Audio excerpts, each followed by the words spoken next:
if it wasn't real, why did that doctor think that someone was holding his hands during the surgery? Like how that's literally what he said. Yeah, he literally was like, it felt like someone was holding my hands, and I did things in that surgery I don't know how to do. Like I don't know how to do it. And I did things that didn't make sense, but then once I did it, I was like, oh. When I was born with a birth defect called club feet. So club feet is basically where, like, instead of your feet just being normal and having an arch, your feet are kind of twisted. And they're not sure. It's actually not like it's not because of like the space in the womb. It's actually like a genetic birth defect. It's very similar to like cleft lip or cleft palate. They think it's like a similar gene. They also believe in the Bible, the man that Peter and John healed, they believe had club feet, because it's like an ankle. It's the most common like ankle birth defect. And so just things don't form properly. I'm not like exactly sure, but some of the tendons and some of the bones just don't form properly. And so your feet are almost like curved inward, almost to the point of being upside down. Really? And so I was born with a very severe case in both feet. And my dad was going to BYU. My mom had graduated. So the doctor came in and was like, hey, there's an issue you guys need to be aware of. And it was a very like overwhelming time for them, because they were like, we're students. How are we going to pay for this? It's like a very lengthy process. And so just like that immediate trial of faith of like, how is this going to work? Like a lot of people who have club feet, like their whole life is really impacted. And so they were immediately like, all those questions of like, is our son going to have a normal life? Is he going to be able to play sports? Is he going to be able to like be a normal kid? And so, but like, they've always been such a great example for me, because they just immediately like had faith, trusted in God that, there was some bigger plan. And so, they started trying to figure it out. The doctors were able to connect my parents with Shriners Hospital up in Salt Lake. If you don't know, Shriners Hospital is a hospital that is funded and paid for by these just really wealthy men and women who donate to the hospital anonymously, and they're like world-class hospital for children with things like birth defects, burns. And so, it's just a really amazing place. And so we got connected there. And, the doctors started looking at my feet and kind of telling them about kind of the path ahead. And it was like a really daunting, scary path of like, I wouldn't, I would have many, many surgeries. I would be wearing casts for like most of my childhood, wearing leg braces until I was 19. And so it was just like a really overwhelming time. What year was it? This is 1983. So the medicine at that time. Oh yeah. Like even now when you look at birth or at club feet and that defect, like things have changed so much, that it's really, just back then they didn't even have, for example, I did wear casts for quite a while. And they didn't even have like the saw that cuts casts off without like nicking your skin. So like serious? my parents used to soak my feet every week. We had to like get new casts put on, and they would like soak my feet the night before, and then cut with like a knife, cut the casts off. Soak your feet. Why do they soak your feet? To get the cast like wet and soft. And so they had to do it themselves. Oh my gosh. Yeah, I even have like a cut on my foot. So that was like, so I wore cast until I was almost 9 months old, maybe 10 months. And then, or no, I think it was actually longer than that. Because then I think it was 18 months I was wearing casts. And then 18 months to 3 years old, I was wearing leg braces. Wow. So there was just this really overwhelming time. But there was also like really amazing things. Like my great grandma, as soon as she heard kind of like, the prognosis of what would happen, she was like, perfect, it'll be off. Like he'll have his leg braces off in time to go on a mission. And so just really great experiences where as a kid hearing that, and just seeing the faith of my family of like, God will help us with this challenge. So I had surgery at 6 months old. Then I was wearing casts from the time I was basically born until 18 months. And then I was able to get the leg braces off at 3 instead of at 19. And they were all just because of these amazing miracles. So let's back up for a second. So like, what's like the normal, like out of the box, somebody has club feet when they're born in 1983. What's like the worst case scenario? So they were saying like I would wear casts until I was probably like 5, and then I would have leg braces until I was 19. And so you had the process where it was kind of flipped around to where you had cast until I was 18 months old, and then leg braces until I was 3 years old. So how did they get to that point? So really, like, there were just some amazing things that happened. One of which was that I was kind of telling you about the other day. So at 6 months old, I had surgery and was very lucky in that Shriners, the best orthopedic surgeon who had a specialty in like club feet and birth defects, was going to be able to come and do the surgery in Salt Lake. And he just, was like a world expert, which was really amazing. And so at 6 months old, I had the surgery. And before the surgery, my dad actually went to the temple and made it, told God if he would help me, he'd make sure I went on a mission when I turned 19. And so just this like really amazing experience in growing up and seeing that and knowing like that's the faith of my family.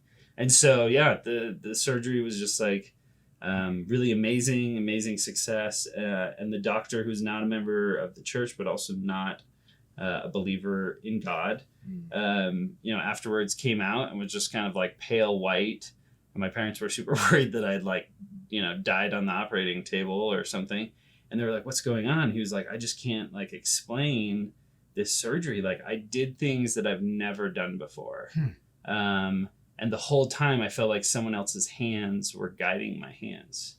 And he was just like so blown away by that experience. And so as a kid, like hearing that like that miracle of like, this is why, you're able to walk, and that your feet were healed. And it's just like so many miracles. Like the doctors were just like always amazed, like your feet are progressing in a way that like usually things don't go this well. Usually things don't progress this quickly. And just even things like most people with club feet have almost no like muscles in their lower legs, like no calf muscle. After the surgeries. Yeah. And like I have, normal, strong calf muscles, and they were just like always blown away by like, man, what you're able to do. And I played basketball and football growing up, and like most kids who have club feet, can't do those things because they have like very little muscle. And I eventually got to a point in high school where I just couldn't play sports anymore because there's so little cartilage in my ankles that it was just like so painful. My dad used to, like in high school, would have to carry me off, like after practice, like carry me home, like carry me to the car because my feet were just like done. And so I had to eventually quit sports, but like even being able to play sports at a competitive level was like super rare. And so, like I just grew up having those experiences, and I always like kind of think to, in the Bible where it talks about like Mary, like treasured these things up in her heart. And I feel like a very much a camaraderie with that feeling, that like, that's kind of what I felt like my childhood was like treasuring up all these things that are like, this is not supposed to happen. You're not supposed to be healed this way. You're not supposed to be progressing this quickly.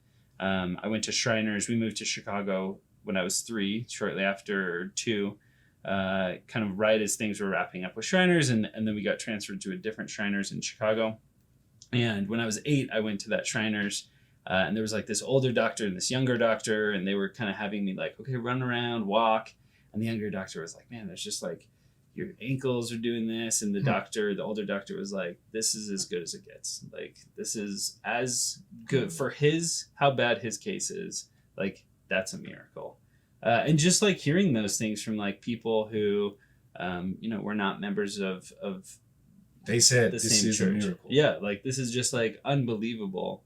And so it's just a really incredible experience, and that's really had a huge impact on my entire life, because I think I've always had that baseline of like, even as I have questions or concerns or thoughts, it's like, yeah, but I have this like miracle that you can't explain. And so, yeah, it was just an amazing thing. And then as I got ready to go on a mission, my parents and I were very prepared. Like, we just kind of had assumed, talking to doctors, talking to like church leaders, like I was for sure going to go to the U.S. on my mission. I would have a car. Just to be like, close. Yeah, like there's no way that God would send me somewhere where I like had to walk.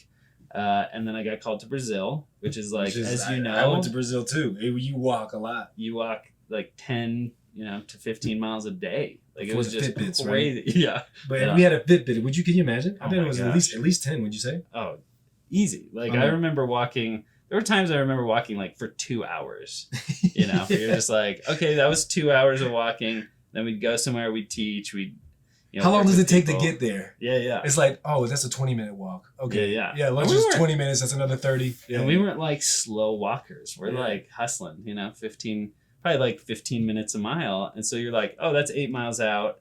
Then we're going to stay there. We're going to walk around a bunch and then 8 miles back because, we didn't have money for bus. And so that to me was another sign of like God saying, hey, you've set this limitation on me. And I'm going to prove to you that I can overcome that limitation. Just because, even before my mission, I would still play basketball. I'd still play sports. I just couldn't like do competitive level. But I kept playing basketball all through high school, especially with church. And like, if I played basketball really hard for like a couple hours, like my feet would hurt to the point where it was like painful to walk. Mm-hmm. And then like, even like weeks before my mission, that would happen. And then I went on my mission and like my feet would hurt, but like never to the level that even a couple hours of basketball would cause. And like, even in my mission, I would play basketball and just like the pain was not there, which was another sign to me of like, how is it that I like 3 weeks ago was playing basketball and it was hurting. And now I'm on my mission and I'm walking 15 miles in a day and I come home and like my feet are sore, but like normal person sore, not double club feet. Severe club feet sore, So your big desire, like from when you were a kid, that was like the big thing for you, was to be able to serve a mission specifically. Yeah. Were there any other things besides that you were like, man, I really need these feet to work that they should, so you could do that besides that? Well, I think the mission was probably the biggest thing. But yeah, like there's always been times where, it's always uncomfortable because people are like, what's wrong? Like, why are you limping all of a sudden? I thought, honestly, when I first met you, I was like, man, he's got some swagger to that walk. I was like, he's just got some swagger to him. Yeah. And I was like, no, I used to have club feet. Yeah. And yeah, if I like work super hard in the yard, it's like, you show up on Sunday to church and people are like, why are you limping? Like, are you okay? And then as you walk a little more and like my feet warm up and like the ankles warm up, they like, it kind of goes away. So people are like, is this guy faking it? Like, what is going on? So it's always just been interesting, but, it's like that really interesting, like, oh no, I was born with like a super severe birth defect. It's just a long conversation. Yeah. Let me explain. Sit down for 15 minutes. So yeah, like that to me, like mission was always like, my dad told me that story of like, hey, I've committed to do this and to help you prepare to serve a mission. And that was like always his goal. And so, yeah, like that was always like, I want to serve a mission. I want to, both my parents serve missions. My older sister served missions. All my younger siblings have served missions. And I think that really, like that experience kind of impacted the whole family because it was like missions were then such an important part of kind of who we were and what we wanted to do. And so, it was like kind of, that was the goal always to like, okay, I need to serve this mission. And being called to Brazil was just like a total shock. Like we were just like blown away. Huh. I was just in this conference today and talked about usually more gratitude comes when the more unexpected it is. Yeah. The higher the gratitude. Yeah. Isn't that interesting? Yeah. Huh. Yeah. It reminds me of like I think Jeff Holland said like, God, I think he said one of the things God must love most about being God is like surprising us with his forgiveness and his love, even when we don't deserve it. And I think that's true. Like I really was not expecting to go to Brazil, but had just amazing experiences. And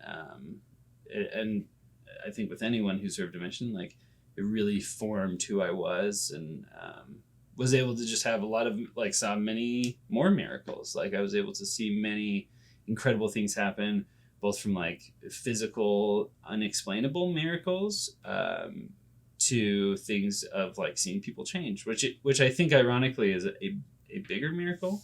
You know, when you see someone overcome alcoholism or drugs or smoking, you know, healing someone is really incredible, and it's like a very sudden miracle. Like as a child, like even my experience, like it happened very quickly. I had blessings that were just amazing. But like seeing someone over time change who they are, I think is a bigger miracle that we often just take for granted.